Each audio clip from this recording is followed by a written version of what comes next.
Hey everyone, welcome to Jason Harper Art. My name's Jason, and I've just gone through the Art of Frozen book. I loved this movie, I loved this book. I just wanted to kind of share my thoughts on it, what I took away from it. First of all, it's a nice big book.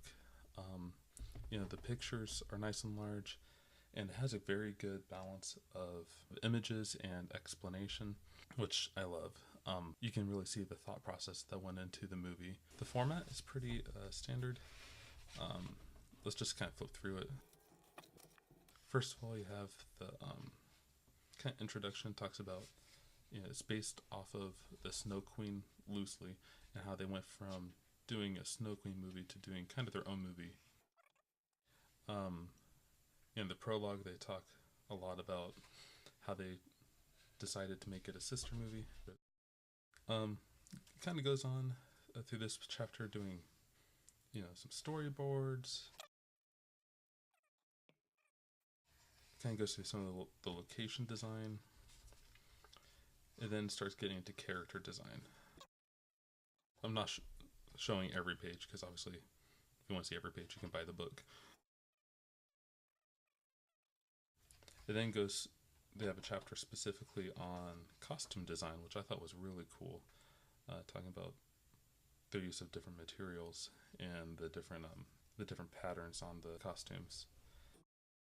What they call the wilderness, uh, the snow and ice design, and how they pulled that off in such a compelling way.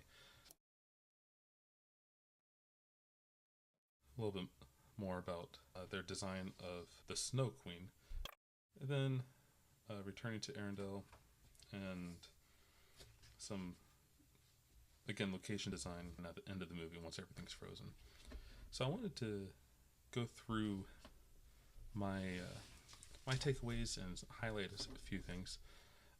Whenever I read a art of book, I try to really pay attention to what stands out to me and what I can learn from it. Things that I've never thought much about or just not realized how they pulled off certain elements. So the first big one was on page 31. They were really having a rough time developing this movie, figuring out how to make Elsa not just. She's technically the villain in this movie, but obviously don't want to call her a villain. They almost thought of her as a second protagonist who, the whole point of the movie is her changing and her becoming confident in herself and her abilities and not being ashamed of herself.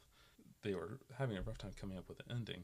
They wanted it to be a sister movie. They didn't want it to be the boy comes in and saves the day. And I thought the ending, if you haven't seen it, this is a spoiler alert, by the way. I thought the ending was just incredible. And this is the storyboard for the ending. Hans lifting up the sword, Anna jumping in the way, and freezes right as the sword comes down, thus protecting Elsa. Elsa realizes what happens and is just completely broken by it. Again, I thought that this ending was incredible. And what stood out to me was in here, it says, one of the best sequences I've ever seen pitched was the climax of this movie. John Ripa pitched it. The room was quiet. We stopped, and then Lasseter said, I've never seen anything like that before. We gave John Ripa a standing ovation because if we can make the movie support this ending, it's going to be a great movie. Paul Briggs had a story. Which I thought what stood out to me was if we can make the movie support this ending. So it sounds like they started essentially with the ending. Like this was the first solid piece of story. And then they had to work the movie to support this. But what that also tells me is if they could not figure out how to make the movie support this, as good as its ending was, they would be willing to drop it. And I think one thing I've seen over and over again in with interviews with Disney artists or looking at behind the scenes with Disney stuff is they are willing to cut and drop anything, no matter how much work they put into it, to make a good movie. So just seeing that willingness, like this ending is incredible, but they would still be willing to drop it if they couldn't figure out how to make the movie support it. My second takeaway is be willing to change and don't accept your first idea. Um, it I see this especially in the design of Elsa, because she was originally going to be the villain, and you can kind of see that in the early design sketches. She's just becoming more and more just completely disheveled by the pressure that's on her, And they could have taken the movie that direction. That would have been entirely plausible with the development of Elsa. But I think it would have been wrong for this movie because you wanted Elsa to come out at the end. She's trying to hold everything together. She finally breaks, but then at the end, she's confident and she's stepping into the role that her father always wanted her to, but with her powers intact. She's stepping into the role of queen, but she's not hiding anymore. You see that even more a little bit later as she develops into the Snow Queen. You know, they had, was like their thing to make her skin blue. Her hair was a lot different. You see that here, I mean, it's almost like a Cruella de Vil style design, which I think just would not have worked in this movie. My third takeaway was, if you're feeling moved by something, sketch in the moment. And even if it's rough, if it's ugly, if it's dirty, just sketch in the moment to capture that emotion. John Ripa, one of the artists, sketched these while watching Idina Menzel sing. And you can see, like, and this was done while he was watching Idina Menzel sing. Very rough, very sketchy. But you can see how some of these facial expressions and gestures and motions translated into the actual film. And I highly doubt that he would have been able to capture that emotion if he wasn't sketching these in the moment while listening to the song for the first time. My next takeaway is how to exaggerate reference. I thought these shots of location design were just incredible. They based it on Norway, so they took a research trip to Norway, took lots of photos. So here's a photo that they took, and then here's how they exaggerated it. Notice how they just kind of made everything steeper. Also like how this is the same location, but just, you know, sunset and then nighttime. You can kind of see it even more here. Here's a picture of the building. They made the buildings longer, lankier. You know, they made a point to make no buildings lines quite parallel because it's to communicate it's an old village by the sea. There's been lots of settling, and I thought the castle design was just incredibly beautiful. They based it off of some churches that they found in Norway, and you can just really see how they brought the design together. They took the basic shapes, the squares and the triangles, and put it together in a really appealing way. My next takeaway was studying how they used patterns. Europe uses, in this time period, lots of pattern in their architecture and their clothing and their furniture, just patterns everywhere. And so it's really hard to take that much pattern and still make an appealing composition out of it.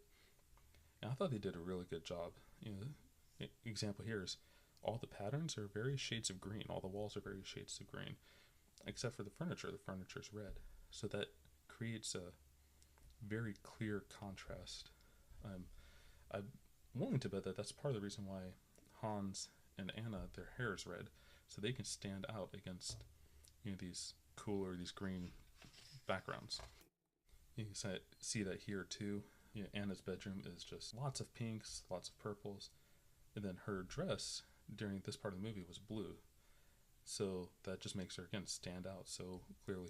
Also, they talked about in the costume design, they very purposefully gave her just little bits of black in her costume to help her silhouette and stand out as well. These are all images from their research trip to Norway. And then here's examples of how they distilled that into patterns for the carpets and walls and other architectural features.